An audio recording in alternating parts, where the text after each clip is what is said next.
chance of rain 80%.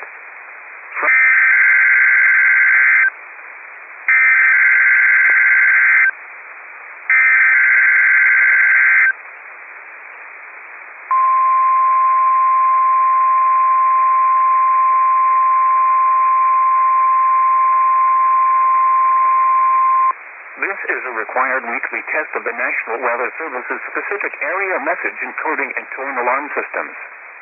If this had been an actual alert, this message would contain specific information on the watch or warning being issued.